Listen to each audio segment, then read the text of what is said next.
네, 오늘도 주님의 은혜가 충만하시기를 바라겠습니다. 오늘 말씀은 베드로전서 3장 15절 말씀입니다.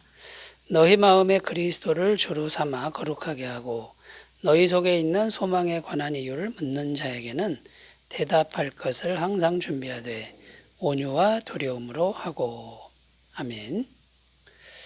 어제까지 말씀은 성도가 고난을 당할 때 어떤 자세를 가져야 하는가, 여기에 관한 말씀이었습니다. 오늘 말씀의 내용이 뭐냐면 고난받는 그런 자세, 그 자세를 넘어서서 전도를 어떻게 해야 되는가. 고난 중에도 바깥으로 나가서 전도를 어떻게 해야 되는가. 이런 주제가 되는데요. 자, 그러니까 오늘 말씀은 고난을 대하는 수동적인 자세, 여기서 더 나아가서 적극적인 자세로 가야 한다. 이런 말씀이 되는 겁니다. 그래서 성도는 고난 중에도 끊임없이 복음을 전하는 이 전도의 사역을 할 줄 알아야 되는데, 구체적으로 어떻게 전도를 해야 하는지 살펴보면서 함께 은혜를 나누겠습니다. 자, 첫 번째는요, 고난 중에도 전도를 하려면 세상과의 거룩한 접촉점을 항상 마련하고 있어야 된다. 이렇게 말씀합니다. 15절 앞부분을 읽겠습니다. 너희 마음에 그리스도를 주로 삼아 거룩하게 하고 너희 속에 있는 소망에 관한 이유를 묻는 자에게는. 자, 여기 보면 너희 속에 있는 소망에 관한 이유를 묻는 자에게는 이렇게 되어 있는데, 이게 무슨 말이냐면 불신자가 성도에게 묻는다는 겁니다. 뭘 묻냐면 성도가 가진 소망이 뭐냐, 이걸 묻는다라는 거죠. 자, 근데 불신자가 성도의 소망을 왜 묻는 것일까요? 기독교에 대해서는 관심도 없는 사람들이 왜 묻는 것일까요?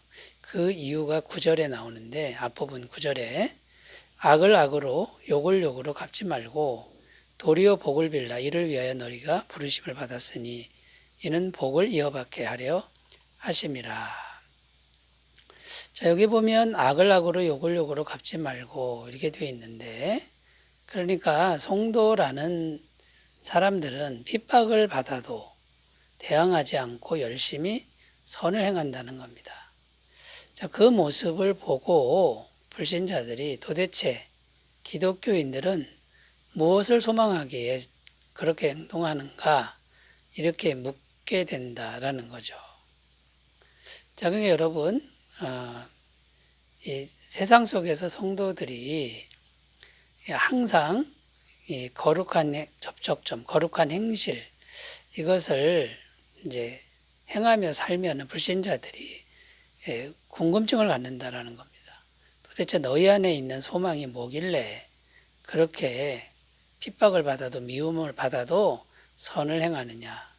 자, 이것이 바로 거룩한 접촉점이 된다라는 거죠. 그러니까 불신자들과의 거룩한 접촉점. 그러니까 불신자들과 함께 죄를 짓는 게 아니라 세상 속에서 선을 행하는데 너무 거룩한 삶이죠. 그런데 불신자들이 이 거룩한 삶에 대한 궁금증을 가지게 되는 이 지점이 거룩한 접촉점이 된다라는 겁니다. 마태복음 5장 16절입니다. 이같이 너희 빛이 사람 앞에 비치게 하여 그들로 너희 착한 행실을 보고 하늘에 계신 너희 아버지께 영광을 돌리게 하라. 자, 세상 사람들이 우리 기독교인들, 성도들의 그 선한 행실을 보고 하나님을 찬양하게 되는 이런 일들을 하라라는 거죠. 히브리서 13장 16절 오직 선을 행함과 서로 나누어 주기를 잊지 말라. 하나님은 이 같은 제사를 기뻐하시느니라. 그러니까 선행과 나눔, 이것이 하나님이 기뻐하시는 그런 행위가 되는 거고요. 그러니까 하나님이 기뻐하시니까 이것이 바로 거룩한 접촉점이 될 수 있다라는 겁니다. 자, 그런데 여기서 우리가 이제 전도에 대해서 지금 나누고 있는데요. 오늘날에 바람직하지 못한 그런 전도의 모습을 한번 생각해 보면요. 사람들을 무작정 많이 끌어모으기 위해서 선물을 공세하는 이런 전도 방식이라든가 또는 인기 연예인을 초청해서 무작정 사람들을 많이 교회에 일회성으로 초청하는 전도 이런 모습들은 바람직하지 않다라는 겁니다. 자, 이런 것보다는 소망에 관한 이유를 묻는 한 영혼, 한 영혼에게 우리의 소망, 진정한 예수 그리스도, 진정한 복음을 전하는 것. 이것이 진짜 우리가 추구해야 될 전도의 모습이라는 거죠. 그러니까 한 영혼 한 영혼에 대한 그런 복음 전파가 중요하다라는 겁니다. 골로새서 1장 28절 우리가 그를 전파하여 각 사람을 권하고 모든 지혜로 각 사람을 가르치면 각 사람을 그리스도 안에서 완전한 자로 세우려 함이니 한 사람 한 사람에게 복음을 정성스럽고 제대로 잘 전하는 이런 일들이 필요하고요. 이걸 위해서 세상과의 거룩한 접촉점을 잘 마련하라 이렇게 말씀하는 것을 우리가 유념하셨으면 좋겠습니다. 자, 첫 번째 세상과의 거룩한 접촉점을 마련하라 이거고요. 두 번째 고난 중에 성도가 전도하기 위해서 어떻게 해야 됩니까? 두 번째는요. 성도의 소망에 관한 것을 미리 잘 준비하고 있어야 된다. 그러니까 성도의 소망에 대해서 누가 물어오면 그거를 잘 설명할 수 있도록 준비하고 있어야 된다. 이런 내용입니다. 자, 15절을 또 읽겠습니다. 15절 뒷부분을 읽겠는데요. 너희 속에 있는 소망에 관한 이유를 묻는 자에게는 대답할 것을 항상 준비하되 온유와 두려움으로 하고. 자, 여기 소망 이렇게 나오는데 이 소망이 어떤 것일까요? 자, 우리 성도 속에 있는 소망은 복음의 말씀이 우리에게 제시해주는 모든 하나님의 약속들이다. 그러니까 하나님의 약속을 소망하는 것이다라는 거죠. 구체적으로 어떤 것이냐면 십자가를 통한 죄사함, 또 예수님 이름으로 구원받고 의롭게 되는 것. 그 다음에 예수님 믿은 사람들이 거듭나게 되는 것, 죽은 다음에 부활해서 천국 가는 것. 여러분 이런 것들이 예수 믿는 사람들 속에 있는 소망들이죠. 자, 그러므로 성도인 우리는 이 복음의 진리를 속속들이 잘 알고 있어야 한다라는 겁니다. 그럼 복음의 진리를 잘 공부해야 되겠죠. 디모데후서 2장 15절 너는 진리의 말씀을 옳게 분별하며 부끄러울 것이 없는 일꾼으로 인정된 자로 자신을 하나님 앞에 드리기를 힘쓰라. 여기 보면 힘쓰라 이렇게 되어 있습니다. 말씀을 잘 분별하고 또 말씀대로 살아가기를 힘쓰는 이것이 필요하겠죠. 또 우리가 준비해야 될 게 뭐냐면 항상 복음을 전하리라. 이 마음의 준비를 해야 된다라는 거죠. 디모데후서 4장 2절 너는 말씀을 전파하라. 때를 얻든지 못 얻든지 항상 힘쓰라. 범사의 오래 참음과 가르침으로 경책하며 경계하며 권하라. 그러니까 항상 말씀, 곧 복음을 전파할 마음을 먹고 있어야 된다. 이런 내용이고요. 여기서 이제 한 발 더 나가면 좋은데 그게 뭐냐면 이 세상 사람들이 우리 성도들에게 정말 어려운 질문들을 많이 한다라는 겁니다. 예를 들면 왜 하나님의 아들이 사람이 되어야만 했냐, 능력이 없는 거 아닌가, 뭐 이런 질문들. 선악과는 왜 하나님이 심었는가, 왜 심어서 인간으로 죄를 짓게 했는가, 또 처녀가 어떻게 잉태해서 아들을 낳을 수 있는가, 이런 질문들을 세상 사람들이 많이 한다라는 거죠. 자, 그럴 때 우리가 미리 여기에 대해서 나름대로 답변할 내용을 미리 준비하고 있어야 된다. 이런 의미가 되는 겁니다. 자, 그러므로 여러분, 우리가 복음의 진리를 속속들이 잘 공부해서 알아야 되고요. 또 항상 복음을 전하면서 부딪혀오는 여러 가지 어려운 질문에 대해서도 나름대로 해답을 갖고 있는 준비가 필요하다라는 것이죠. 자, 소망에 관한 것을 미리 잘 준비하고 있어야 된다. 자, 두 번째 살펴봤고요. 세 번째로 가보겠습니다. 고난 중에 성도는 전도를 어떻게 해야 하는가. 세 번째는 복음을 증거할 때 태도가 중요한데 온유함과 두려움의 태도로 하라 이렇게 말씀합니다.